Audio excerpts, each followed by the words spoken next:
جب نوح علیہ السلام کشتی بنا رہے تھے تو ایک مومنہ بوڑھی عورت روز اللہ کے نبی کے پاس اپنی گٹھی لے کر آتی اور کہتی ہے اللہ کے نبی کب کشتی روانہ ہوگی؟ نوح علیہ السلام فرماتے ابھی دیر ہے۔ وہ عورت شام تک بیٹھی رہتی اور پھر اٹھ کر چلی جاتی۔ ایک دن نوح علیہ السلام نے فرمایا کیا عورت جب جانا ہوا تو تمہیں بتا دیا جائے گا۔ یہ عورت واپس چلی گئی اور انتظار کرنے لگی کہ کب نوح بلائیں گے۔ اس دوران عذاب آ گیا اور کشتی روانہ ہو گئی، لیکن نوح علیہ السلام نے اس عورت کو نہ بلایا، یعنی ظاہری طور پر نوح علیہ السلام کو اس کو بلانا بھلا دیا گیا۔ جب طوفان تھما تو ایک دن نوح علیہ السلام کے دل میں محبت اٹھی کہ شہر کو دیکھوں جہاں سے چلا تھا۔ وہاں آئے اور قریب جا کر دیکھا تو ایک جھونپڑی میں دیا جل رہا تھا۔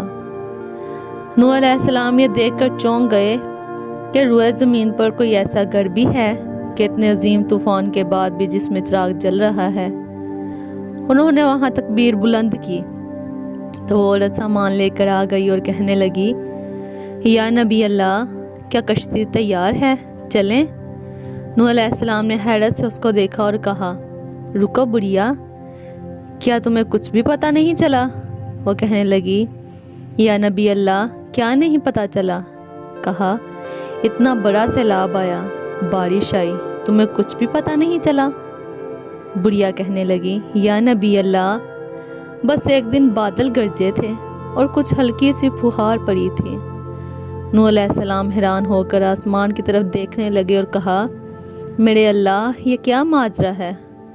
اللہ تعالیٰ نے نوح علیہ السلام پر وحی بھیجی کہ میرے پیارے نبی اس عورت کے دل میں چونکہ تمہاری محبت تھی اور تم نے اسے پابند کر دیا تھا، اور چونکہ تمہارا اس سے وعدہ بھی تھا کہ نجات کی کشتی میں اسے لے کر جاؤ گے، تب جب کہ تم نے اپنا وہ وعدہ پورا نہیں کیا، لیکن اے نوح علیہ السلام میں تو تمہارے وعدے کا ذمہ دار تھا، اس لیے میں نے اس بڑھیا تک عذاب پہنچنے ہی نہیں دیا۔